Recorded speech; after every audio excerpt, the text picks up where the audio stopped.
Olá, sejam bem-vindos a mais um episódio do programa Conexão Imigração USA. Eu sou Renata Castro, advogada de imigração, e todo domingo eu e você temos um encontro marcado aqui na Record Américas, antes do Domingo Espetacular, para falar de imigração e falar também das nuances do que é viver o seu sonho americano, do que é se planejar para esse sonho. E vamos combinar que alimentar esse sonho às vezes é um projeto, seja o sonho de empreender ou até mesmo o sonho de encontrar aquela picanha perfeita aqui nos Estados Unidos.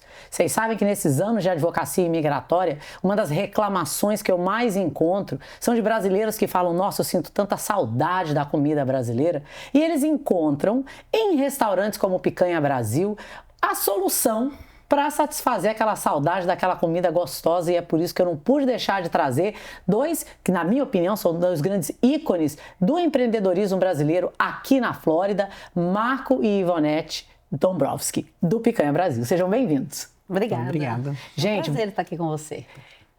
Olha, se eu pudesse descrever o sucesso de vocês por esses percalços do empreendedorismo, ele teria um cheiro de picanha, porque vocês democratizaram o nome picanha aqui na região e até fora. Por que vocês decidiram esse nome, Picanha Brasil? Bom, quando nós estávamos escolhendo o nome, nós tínhamos um restaurante antigamente no Brasil, antes de vir para cá, né? E eu tinha um cliente, né? Sempre a gente associa alguma coisa. Eu tinha um cliente que ele chegava na churrascaria, na porta, eu quero picanha. E toda a vida ele falava a mesma coisa. Aí quando foi aqui, chegamos para escolher o nome do restaurante aqui, eu falei, podia ser Picanha Brasil, né? Porque eu lembrei do cliente, né? Que interessante, então é uma homenagem a esse cliente. Porque uma das grandes dificuldades que eu acho que a gente brasileiro, quando vem para cá, eu já estou aqui há 23 anos e eu imagino que nós somos, né, os imigrantes raiz, que a gente já está aqui há mais de 20 anos. Aprender o nome dos cortes de carne em inglês é um desafio. Eu abandonei, no Google Translator. E o americano, é interessante como ele adotou o picanha. Exato, foi quando...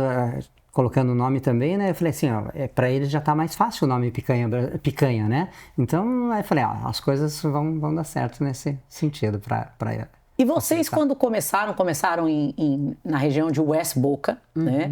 Com um restaurante que comida a peso, típica brasileira, com carne. Quais foram os maiores desafios que vocês tiveram nessa primeira etapa dessa jornada empreendedora de vocês? Na verdade, ali, o que nós tivemos mais dificuldade foi introduzir o peso para o americano. Olha! Porque eles chegavam... Porque o americano, ele quer saber quanto que ele quer pagar, né? Isso é, assim, uma coisa dele, né? Vamos supor, não importa se é 15, se é 20, se é 30, mas ele quer saber quanto ele vai gastar.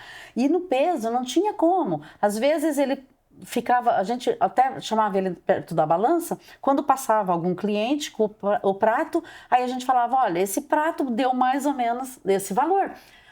Ok. Aí, então foi. E agora, para eles é normal o peso ali no restaurante. Muitas vezes a gente tinha que dar um pouquinho de alguma coisa que a gente imaginava que ele ia gostar, para provar um samplezinho, porque eles também tinham aquela meio assim, será que isso é bom? Será que... Então, essa também foi um pouquinho de dificuldade. Isso porque tem 20 anos o restaurante, né? Agora, como tem muitos restaurantes brasileiros, as churrascarias também ficaram muito famosas, né? Todas, né? Assim, no modo geral. Então, e o americano está muito acostumado aí nas churrascarias, então eles já estão mais, assim, familiarizados com a nossa comida brasileira. E então, para eles tá mais fácil. Mas realmente, há 20 anos atrás era bem difícil. Era bem diferente. E depois acabou tendo uma época que eles começaram, uns que vinham quase todo dia, começando a fazer pedido. Quando é que você vai fazer tal coisa? Olha! Tipo assim, como no Brasil, fazer pedido da... Porque vocês mudam o cardápio Todos de acordo com o dia? Sim. Diariamente. Nós temos a feijoada, por exemplo, toda quarta e sábado. Aí tem o dia do pastel, por exemplo, toda quinta-feira. Isso lá em Boca, em Margate. Toda sexta. No Picanha de Margate é toda sexta. Então tem algumas comidas que assim, já é do dia, né? O tropeiro também tem os dias certos. Mas tem dia do jiló? Não. Gente, olha, eu sou uma carioca ao contrário, que eu amo jiló. Hoje tinha... não, hoje foi quiabo. Hoje tinha frango com quiabo lá no Picanha de Boca. Mas até a gente colocou assim o dia, por exemplo, do tropeiro, né? Porque a gente pensou... Primeiro que a gente começa com pouco movimento, né? Aí pensa, se você tiver tropeiro no dia seguinte... Ele não estraga. O cliente pode pensar que era do dia anterior. Então a gente falou, então vamos fazer o seguinte, então não vamos portar o dia, vamos pular, porque todo mundo queria tropeiro todo dia, principalmente que aqui tem muito mineiro, né? Então queria tropeiro todo dia. Falou, não vamos fazer tropeiro todo dia, porque eles podem pensar que pode ser do dia anterior, né? Então a gente esse foi um dos motivos que a gente... Mas tem coisas que a gente tem que ter todos os dias, né? Salpicão. Esse não tem como. Esse tem que ter todos os dias. Mas no começo a gente também variava o salpicão, a maionese, sabe? Justo para isso, para o cliente não associar. Mas hoje não precisa mais disso, mas no começo precisou. É engraçado, né? Porque eu sou apaixonada por coração de frango. Minha filha, de 11 anos, senta e come coração de frango, para ela é normal. E eu um dia estava numa churrascaria, que a gente vai chamar de brasileira, mas não é, né? No Tennessee. E eu perguntei para ele, falei, cadê o coração? O cara me olhou e falou, nós não somos uma churrascaria brasileira. Nós somos uma experiência brasileira num restaurante americano. Eu falei, isso é um absurdo, você vê uma churrascaria e não tem um coração. E aí o gerente veio me explicar que os americanos ficavam com nojo quando falava do coração. Então tem que ter uma adaptação do cardápio até para você atender a todo mundo. Mas não são todos. Por exemplo, a minha nora, ela é americana e ela adora feijoada, tá? Ela come feijoada. Coração de galinha, ela come muitas, assim, eu já falei pra ela, Ana, você é mais brasileira do que americana, até brinco com ela, porque lá eles moraram, o meu filho morou 10 anos em São Francisco, lá ela que pedia pra ele pra ir comer feijoada num lugar brasileiro. Vocês sabem que uma das coisas que eu vejo muito no Picanha de Boca, e eu vou falar a respeito, né, dos outros restaurantes, mas eu vejo muitas famílias multinacionais, brasileiras com os filhos e o marido americano. Exato. É um dos perfis que eu mais vejo e elas meio que ajudaram a evangelizar os americanos a trazer pessoas para vocês, né? Sempre atrás de uma mesa americana tem um brasileiro junto. Que trouxe eles. Que trouxe a primeira vez. E adoram. Vocês sabem que uma das coisas que eu falo bastante, você comentou da sua nora e da experiência das mulheres brasileiras que trazem os maridos americanos, o fator número 1 de sucesso entre casamentos entre brasileiros e americanos, ou pessoas de outra nacionalidade, é se aquele americano tem curiosidade em experimentar a comida brasileira. Porque é a carga emocional que aquela pessoa traz para a vida dela. Então, quando você vê um americano com a esposa no restaurante falando assim, isso é nojento, isso eu não provo, você já vê que aquele casamento não vai funcionar. Às vezes, o marido ou a esposa, vamos supor, americano, e quer ir conhecer o Brasil, quer ir conhecer a cultura brasileira, às vezes até quer aprender alguma coisinha. Por exemplo, o nosso genro também é americano. O Marco ensinou ele a fazer picanha. Ele está fazendo melhor do que eu. Não, agora na casa dele não tem mais hambúrguer e cachorro-quente no barbecue deles. É picanha. E os amigos amam. Amam. Sim. E vocês, quando saíram do Picanha, quer dizer, vocês tiveram ali os desafios e o sucesso com o Picanha Brasil, restaurante a peso, West Boca, aí depois veio o de pizza. O de pizza tem 9 anos. O primeiro rodízio de pizza brasileira aqui na nossa região. Exato. Como foi para os americanos aceitar rodízio de pizza? Então, eles acham assim um pouquinho estranha a nossa pizza porque não tem aquela montoeira de molho. E que a gente come de garfo e faca. Exato. Eles não entendem. O pessoal pede ketchup e maionese. E pizza doce. Exato. Chocolate. Mas depois, tem um americano que é mais mente aberta, né? Sim. E aí o que acontece? Não faz muito tempo, estava entrando um americano, conversando com outro, falando assim, vocês têm que ver pro outro, você tem que ver a pizza de Oreo que eles têm aqui. Aí eu falei, nossa, eu fiquei feliz de escutar aquilo, né? Claro. Porque é diferente, né? Sim. Então, devagarinho, o americano mais jovem, o que tem um pouquinho mais a mente aberta, ele sabe que ele vai entrar num restaurante brasileiro e vai estar um pouco diferente, né? Não vai ter o sabor igual, né? Então, aí devagarinho a gente vai introduzindo. Não é fácil para pizza, mas é mais fácil para picanha do que para pizza. Sim, sim. Para introduzir para o E americano. aí vocês não satisfeitos com 2 desafios, que é tocar 2 restaurantes, não é fácil, vocês vão pro terceiro, que a gente carinhosamente chama de Picanhão, que é o picanha maior aqui em Margate, que já tem uma outra infraestrutura, porque acho que é o único restaurante brasileiro aqui da nossa região que tem um espaço para eventos corporativos. Nós já fizemos eventos lá, conheço várias pessoas, já participei de eventos lá.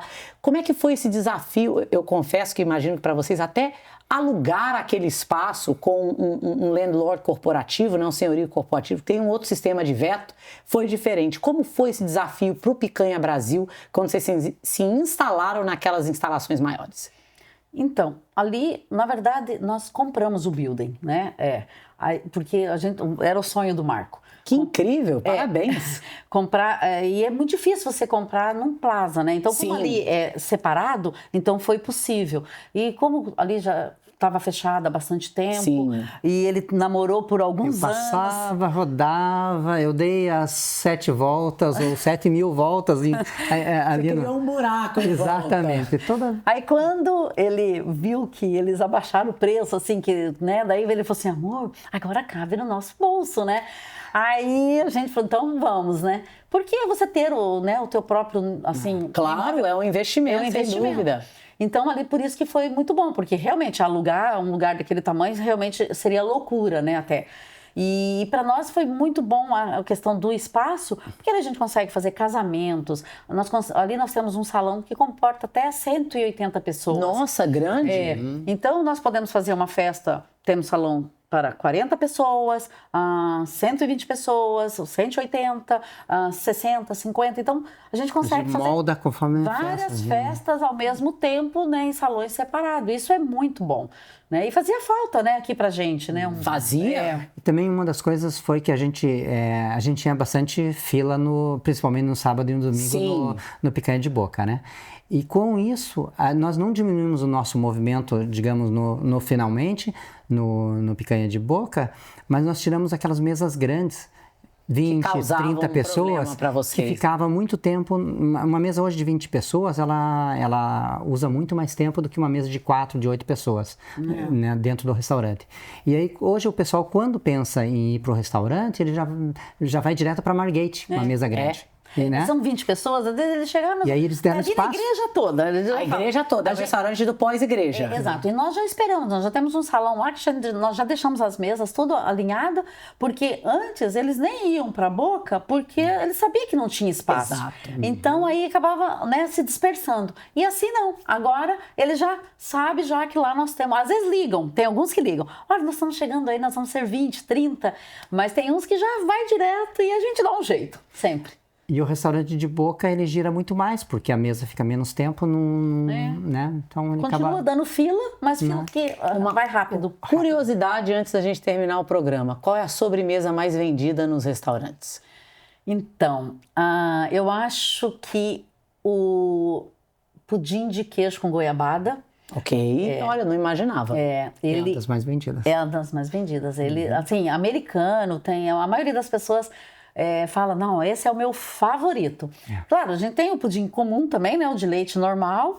Mas ele acaba perdendo para o pudim de queijo com goiabada. Aí temos o brigadeirão, que as crianças também gostam. Mousse de maracujá. O mousse de maracujá, tudo mais. O sagu, que é mais conhecido como o pessoal do sul, né? Mas o queijo com goiabada, ali o pudim de queijo com goiabada, ele é muito diferente dos outros. Ele é uma consistência diferente, sabor diferente. Então, você prova, ele chama atenção, sabe? Olha, que bacana. Vou ter que ir lá experimentar. Com certeza. Olha, foi um prazer bater um papo hoje aqui com Ivanete e Marco Dombrowski, do restaurante Picanha Brasil, contando a trajetória deles de sucesso aqui nos Estados Unidos. Se você ficou com água na boca, tanto de pizza, que tem um rodízio de pizza maravilhoso no sul da Flórida, e o Picanha Brasil em Boca Raton e em Margate estão esperando por você. Eu sou Renata Castro, advogada de imigração, e domingo que vem a gente está de volta aqui no Conexão Imigração USA.